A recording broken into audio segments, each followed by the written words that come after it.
I'm going to give you a choice. State wants you to do 6 years in prison. I can put you on 10 years probation. It's going to be a conviction either way. I'm not giving you deferred adjudication. It will be a conviction. And I will place you on 10 years probation, or I will give you 3 years in the prison. Which would you prefer? And you are going to state ISF. Welcome to the bench of justice. All right, the court is calling 2022 CR 8453, State of Texas versus Mark Daniel Lewis. Can I have parties announced for the record for the state? Daniel Escobar for the state of Texas. For the defense? Paul J. Smith for the defense. And are you Mr. Lewis? Yes, ma'am. All right, off the record for a moment. This one, they're gonna come back on that one. All right, we're back on the record. We're here for sentencing. You entered a plea of no contest on November 28th. Applied for deferred adjudication. The court ordered a TAP evaluation and PSI.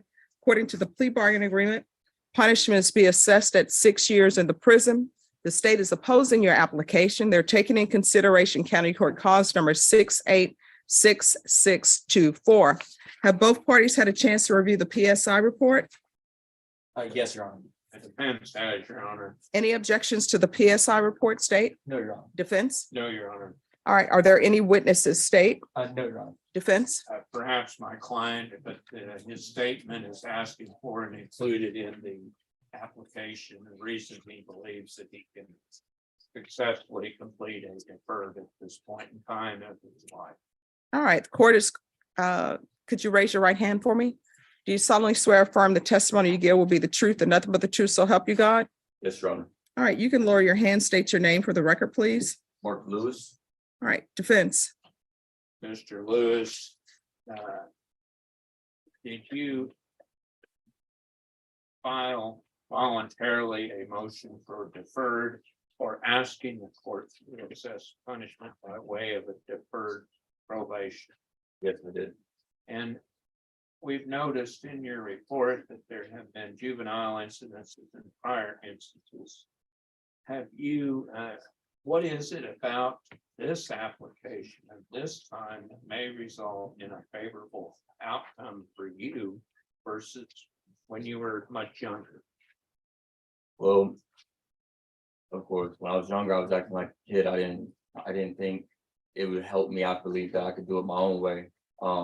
Since that initial time frame, I've been to PUC. I now have a daughter. I've learned what my results will bring me. I was acting like a kid back then. I just thought I could BS my way through it to just try to reach my destination real fast, but I cheated myself. And do you believe that alcohol and or drugs played a role in the offense that you pled no contest to? Yes. Have you got a potential place to live? My bad. If you were placed on deferred by this court? At this point in time, I'll be residing at Haven for Hope in PCY Courtyard. My dad lives in Houston. He's looking into assisting me in financially helping me get an apartment within a small time frame, providing that I follow probation rules and successfully do a couple months of course, positive living, employment, classes, everything. Then my dad's willing to ask his family to help me with a potential place. And are you willing to allow the court to help you or address your drug usage? Yes. And if the court decides that there should be some classes or some skills or some programs that you attend, are you willing to do that? Yes. Are you asking the court for deferred? I am. And is there anything else you'd like to tell the court that we have not covered? No, I feel like we've been covered. Ask the witness. State? Mr. Hughes, you've been previously placed on this list, correct? Yes, sir. Okay. And there several NTRs were filed in that case, is that correct? Yes, sir. And eventually that did result in the vote. Yes. And shortly after it would have been released. It was the same, but that first offense, it was violation of sex offender registration, correct? Yes, Okay, and shortly after that, you were booked again on violation of sex offender registration. correct? yes, sir. And there you were sentenced to 3 years state jail. Yeah, 2 years, yes, sir. Okay, that might be a typo there, Doug. No further questions, Ron. All right, and that offense was related to something that when he was a juvenile, according to what I'm reading. Right. And so it was just, let's see, what did they call it? They called it prohibited sexual conduct. Right. And I see you have gang affiliation. I did, And what gang was that? it was 5 days. Okay.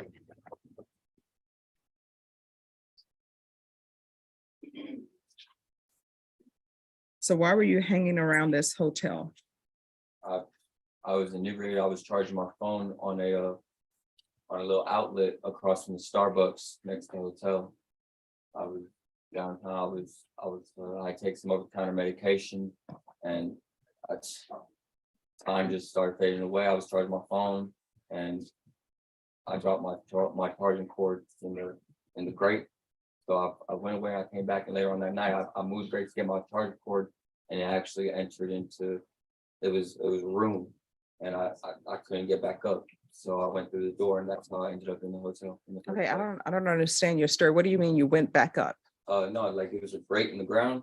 Mhm. It was like an air duct. My phone cord, when I unplugged it out of the wall port, it had fallen down into that grate. It was like a duct. I couldn't get back up because the ceiling was like up there, the actual street level. Okay, so where were you charging your phone? I was charged right across from the Starbucks. So was it, Major Hotel. when you were charging your phone, that wasn't inside a facility that was outside? Outside on the street level in the passageway between River Center Mall and the Major Hotel. Okay. All right, anything else from either side? Just argument, Your Honor. I think Your Honor, accept the argument. All right, I have a question, just as soon as probation is available, but I'll hear argument. Judge, really here, the two charges that he went to TDC for were violation of sex offender registration. Already shown those were conditions that he was given that he had to follow up with. Both occasions, he was unable to do that. On the first occasion, it actually was, he was granted deferred. He was given the opportunity, he was given out to get help. And he didn't take advantage of it. Motion to revoke eventually filed, and he was sentenced to 18 months in the state jail. The state's concern is just that it's a repeated history of not being able to follow regulations or rules that are set out for him. And when he was given a chance, he showed that he wasn't able to follow the rules. And that's when he was revoked and sentenced to prison. All right. Probation? On this case, with the violation of sex offender registration, will SafeP accept him?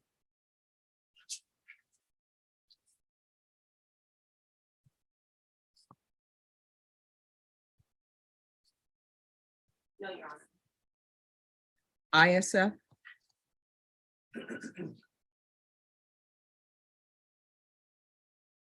State ISF,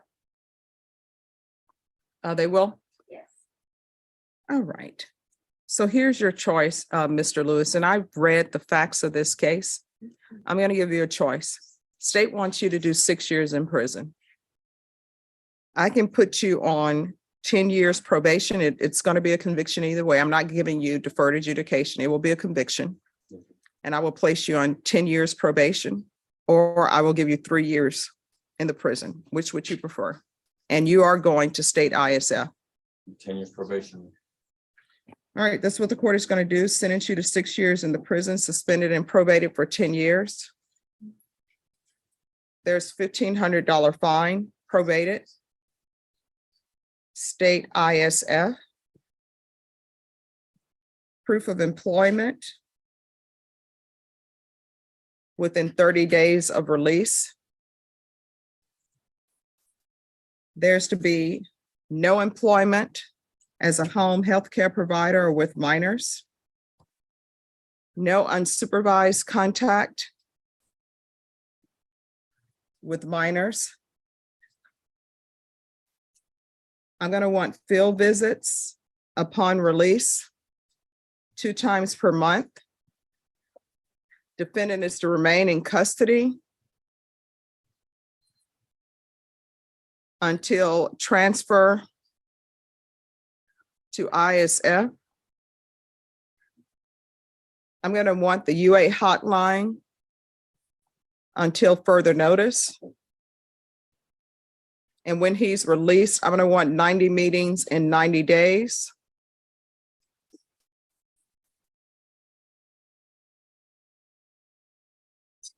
Probation, is there anything else? Your Honor, you mentioned sex offender, it's gonna have to be on some move caseload or. Okay, yes, he'll be on that caseload. You're going to be on the sex offender caseload. Not because this is a sex offender case itself, but because of your registration.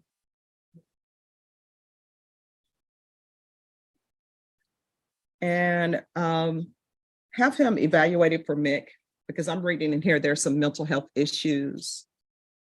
Yeah. And I'm also going to do no contact. What are your parents' names? It's Rhonda Sanford and Matthew Treadway. All right, you're not to have any contact with your biological parents. Because I've read in the PSI report that you were taken into foster care because your parents were homeless, living out of vehicles, doing drugs. So you're not allowed to have any contact with them. Do you understand? Your Honor, if I may speak, my birth mom and my birth dad, it was a one-time meet. I recently got in contact with my birth dad in 2020 whenever I paroled out of TBC, and he's my number one supporter right now. My birth mom, I'm perfectly fine with that, no contact, because she has continued a drug use and like that lifestyle. She currently actually has a drug-related case. So I've already made it a point, and my dad knows this as well, that I don't want anything to do with her. My dad, he's my number one supporter right now. Mr. Smith, here's the thing. If you want that changed, your dad is going to have to present himself to the court. Hey, he lives in Houston now. All right, well, he can do it by Zoom. But I'm not going to let you have any contact for now. Yes, ma'am. All right, I'm going to show you, is there anything else, probation, with regards to sentencing? All right. Mr. Lewis, is there anything else you need from the court to be successful? No, ma'am, thank you for the time. All right, I'm showing you what's entitled Trial Court Certification of Defendant's Rights to Appeal. Did you review that document with your attorney? Did you understand it and did you sign it? Yes, ma'am. Because this is a plea bargaining agreement, because I followed your plea bargaining agreement, and because you waive your right to appeal, you do not have the court's permission to appeal. Because this is a felony conviction, you're not allowed to own or possess any weapons or ammunition. If you have a question over what a weapon or ammunition is, you'll need to speak to an attorney. Do you understand? Yes, ma'am. All right, good luck to you. Yes. You're welcome. Who's here on Carlos? The courtroom falls silent as the judge leans forward, eyes locked on Mark Lewis. "Mr. Lewis," she begins, her voice firm, "you've stood in a courtroom before. You've been given chances before, and each time, you chose not to follow the rules." Lewis swallows hard, his hands trembling slightly. "Yes, ma'am, but I'm not that same person anymore. I've changed. I have a daughter now. I know what's at stake." The prosecutor steps in, sharp and unyielding. "Your Honor, the record tells a different story. Repeated violations, failure to register, prior incarceration, every opportunity given ignored." The judge nods slowly, flipping through the file. "That's exactly the problem. Words are easy, Mr. Lewis. Your history speaks louder." A heavy pause fills the room. "I am not granting deferred adjudication," she declares. Lewis's shoulders drop. "But," she continues, "I am going to give you a choice." The tension spikes. 6 years in prison or 10 years probation with a conviction, strict supervision, and zero tolerance for failure. Lewis closes his eyes for a moment, then exhales. Probation, Your Honor. The judge doesn't soften. Understand this. This is not freedom. This is your last chance. Her voice sharpens. You will complete programs. You will stay away from minors. You will submit to testing, attend meetings, and prove every single day that you deserve to stay out of prison. She leans forward one final time. And if you fail, even once, you won't be back here asking for mercy. A beat. You'll be on your way to prison. The gavel slams. Good luck, Mr. Lewis. The sound echoes, final, unforgiving.